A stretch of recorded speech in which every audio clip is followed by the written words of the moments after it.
we're going to do a rack of lamb. With that, we're going to do the two traditional side dishes, the bean salad and the potato salad. And to make it easier, I've made very small incisions so I can pull it off in strips. And then when you buy your rack of lamb from the butcher, ask your butcher to just cut the bone here so it's easier to cut it up in the end when you braai this whole piece. So just seasoning the piece of meat. You can see the nice marbling on this lamb. Beautiful. Chop a chili in as well. The chili is optional. This I like the heat, so, and it doesn't really burn you. It just adds a little bit of heat to the marinade. All right. What I do with the marinade: cup of white wine. Yeah. I put some seasoning of pepper. Scoop up all of the good stuff here.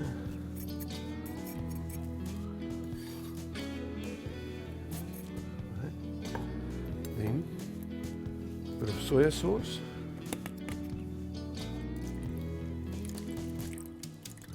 The soya sauce will caramelize nicely when we fry the chops, and then I put some olive oil.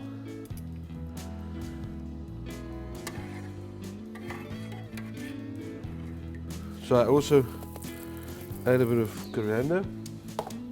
It releases the flavors and also, of course, sticks to the meat better if it's ground up. You can use half a tablespoon. Not too much, it's quite an overbearing flavor. Okay, so then pieces of meat. The whole idea is to turn them all the time. So once you put them in marinade, you have to turn them all the time. Lamb works very well with garlic and rosemary. It's a Greek thing. I add the soya sauce because I like the caramelization, the sweetness that it brings. It's a tanginess that comes when you braai the meat with the soya sauce.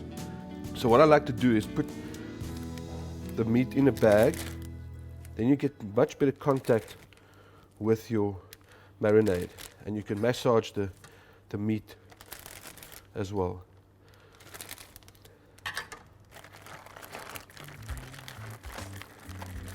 Rack of lamb, fat side first. And then we've got our thick lamb chops.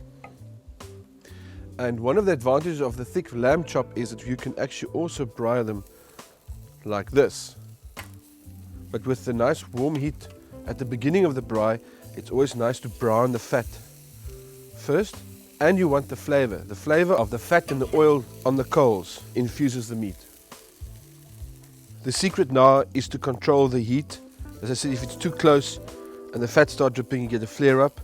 You want it also high enough that it goes slowly. You don't want to cook it too quickly. These are thick pieces. You've got enough time to cook it, and I prefer to cook them, to braai them longer, develop a better flavor. I want every side nice and crisp, and then but the inside nice and juicy and pink. Put it back in the marinade, and now I'm cooking the sides, just browning the sides, and turn the rack onto the bone. What's nice about using the thick chops or something like the rack, you can also cook them on the bone like this or like this, and there the heat is transferred through the bone slowly, and you can actually leave it like that for a long time and not spoil the meat. So what I usually do with the rack is I brown it nicely and so on, and then I leave it like this on the side of the grill and do the other meat, and this can rest but still cook through the bone, but very slowly. Okay, we've done the rack. It spent about half an hour on the fire.